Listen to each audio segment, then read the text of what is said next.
Thank you very much, Bob, and let me thank you for that very warm introduction, and just thank you and everyone at Campaign for America's Future for co-hosting this event with the Congressional Progressive Caucus, and for everything that you do. I think, Bob, in terms of your work and your leadership, your time has come, and I believe that what we're going to see over the next few years really in terms of the direction we take is going to be in a large part because of the great work that you have been not only doing but preparing us all for. So thank you very much, Bob. Also, let me thank Arlene, and it's good to see you. Good to see you, and thank all of the panel participants. I've got to thank my co-chair, Lynn Woolsey, Rosa DeLauro, and Keith Ellison, who will be with us later, all strong members of the Progressive Caucus. And I have to take a moment to thank Bill Gould, where's Bill, for his steady leadership and all of our staff. You know, last 4 years has been a tremendous opportunity to really bring the Progressive Caucus together with our outside organizations who really provide that impetus and who are the wings beneath our wind. The wind beneath our wings. So I want to just thank you, Bill, for making sure that we stay very coordinated on the Progressive Promise, which is the central focus of the Progressive Caucus. This truly is a historic moment in our nation's history, and not just because of the many barriers that we as a nation broke during this election, but it's a historic moment because so many Americans came together from every walk of life, from all across the country, to really break those barriers down. We came together not just to get rid of an utterly failed administration. We came together because we all began to realize that too much of the America that we once knew had been lost and too much had been taken away. And we have watched too long an administration caught up really in blind ideology, marching our nation into needless wars and selling our resources and our children's futures really to the highest bidders. We came together to create again the America that we once knew. And we came together to begin to work to move our nation forward to a better, more united, and more prosperous future. So this meeting today is so timely, Bob. It really will set us on the right track. Because as inspired as and as encouraged as I am by the outcome of this election, I know and all of you know that there is an incredible amount of work to be done. The economy is in shambles, to put it mildly.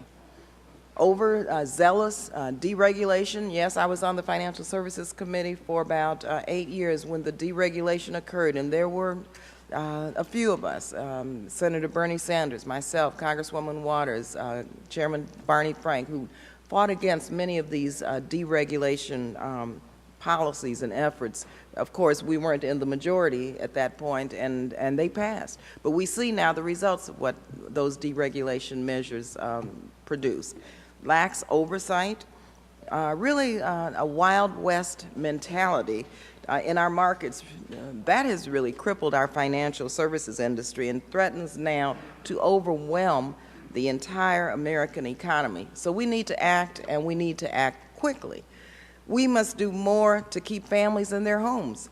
This will stabilize the housing markets, which of course in turn will stabilize the financial markets and get credit flowing again. The American dream of home ownership has turned into a nightmare for millions of Americans. And we must create new jobs and work together to keep the ones that we still have. 2.8 million Americans, 2.8 million Americans lost jobs during the last year of the Bush administration alone. It's during times like these that it's most crucial for our government, the federal government, to step in and act decisively to help the struggling economy. And we've stepped in, of course, and bailed out Wall Street, but now we must do our part to help everyday Americans who are facing these very, very difficult times.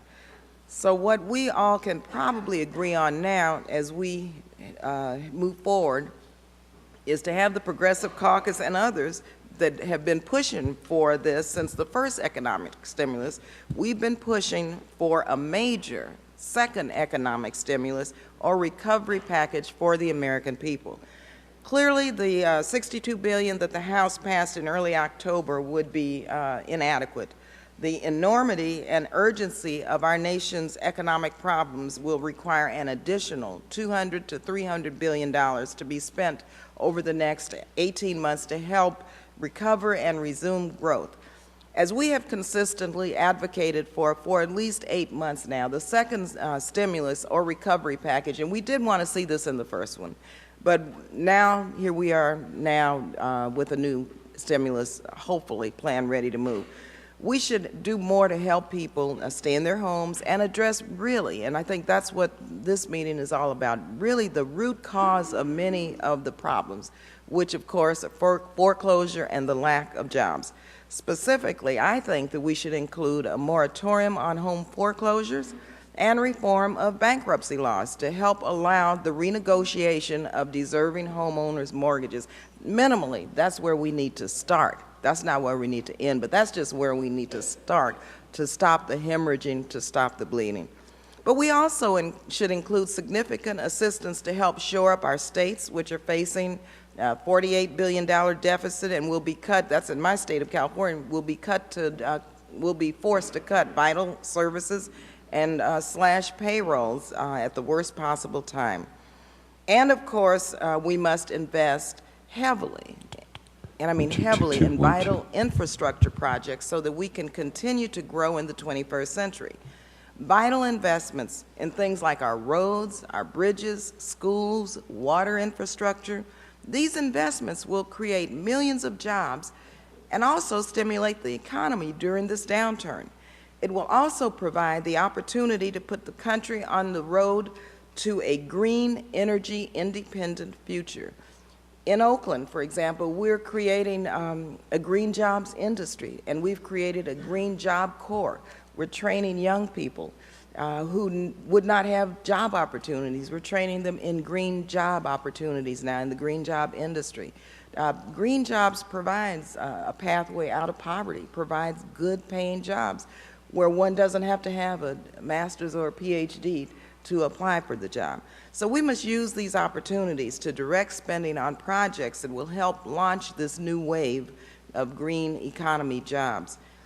Toward that end, I want to call your attention to my legislation. We call it the MEGA legislation. That will provide targeted federal funding to support communities that have demonstrated a capacity and commitment to pursue low carbon